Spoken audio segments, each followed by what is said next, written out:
little extra joy to your day, this is what I'm liking.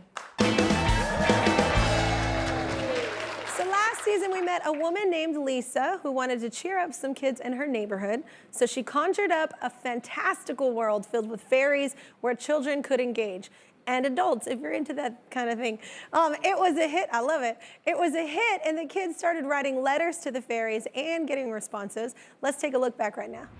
It really began during the lockdown. I met these two little girls, one right after the other, and they were so miserable that I decided to teach them about the fairies. And I told them that the fairies had come back to our realm to help them find their happy thoughts and that they should bring them cake.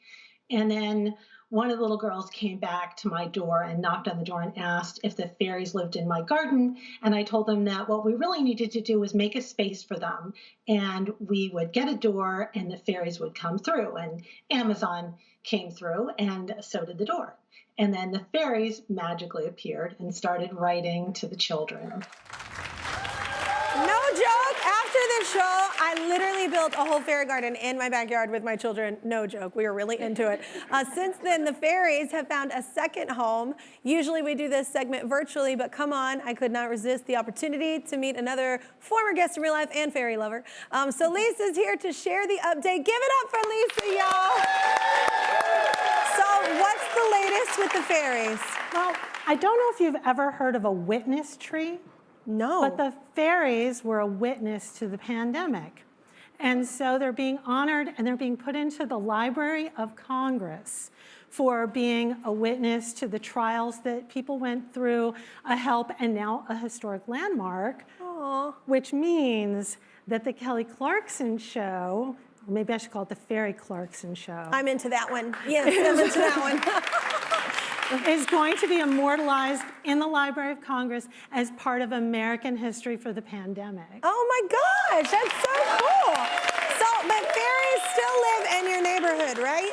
Well, of course they do. They live in mine too. They're in our backyard. They're not going anywhere anytime soon. Yeah. But the good news is that children are doing much better emotionally now than they were this time last year.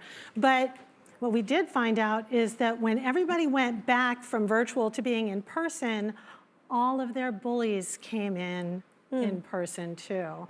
So many kids are coping with that right now that is like the top priority for the fairies. Yeah.